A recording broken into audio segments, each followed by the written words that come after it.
warahmatullahi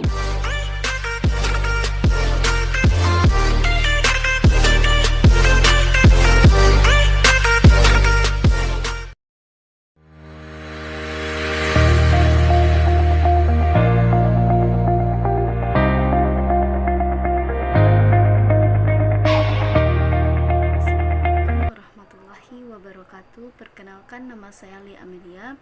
Saya kuliah di UIN Imam Bonjol, Padang, Fakultas Dakwah dan Ilmu Komunikasi.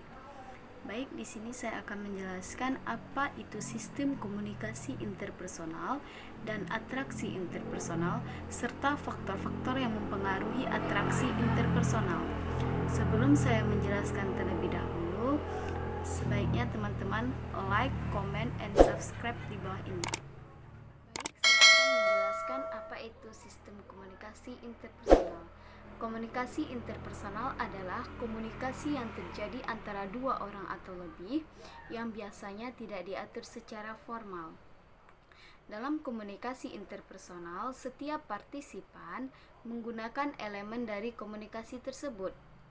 Komponen sistem komunikasi interpersonal dalam perspektif humanistik, sistem komunikasi interpersonal dikaitkan dengan beberapa sifat, seperti yang pertama keterbukaan, yang kedua sikap empati mendukung, dan yang ketiga sikap positif, yang keempat kesetaraan komunikasi.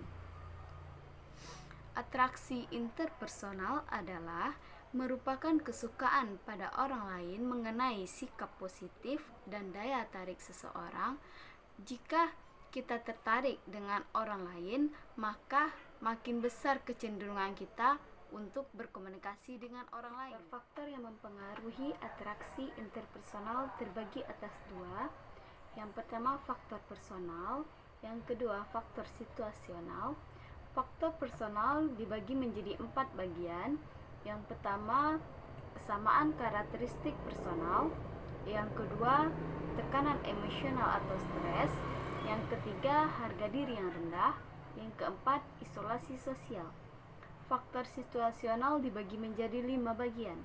Yang pertama, daya tarik fisik. Yang kedua, ganjaran. Yang ketiga, familiarity. Yang keempat, kedekatan. Dan yang kelima, kemampuan. Personal terbagi menjadi 4 bagian.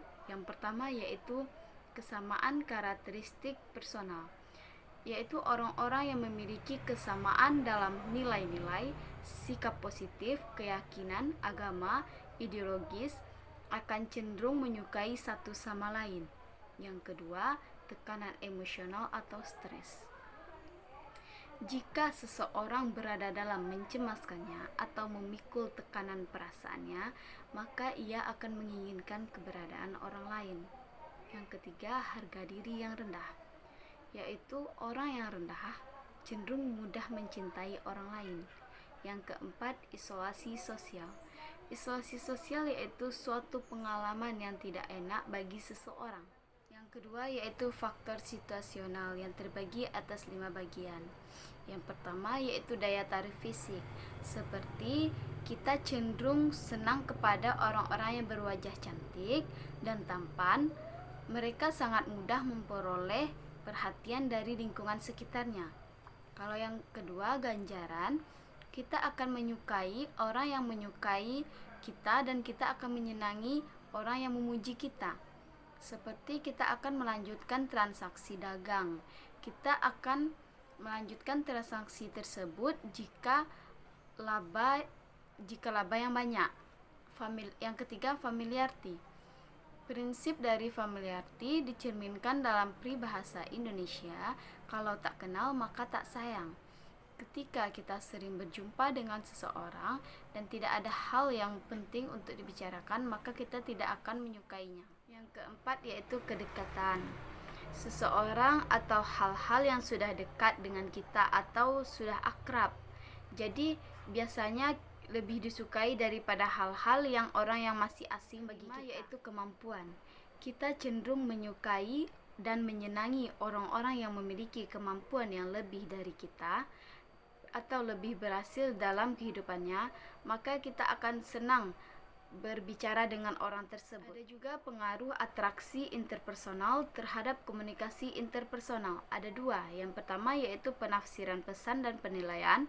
Yang kedua, efektivitas dan komunikasi. Baik, hanya itu materi yang telah saya sampaikan. Assalamualaikum warahmatullahi wabarakatuh.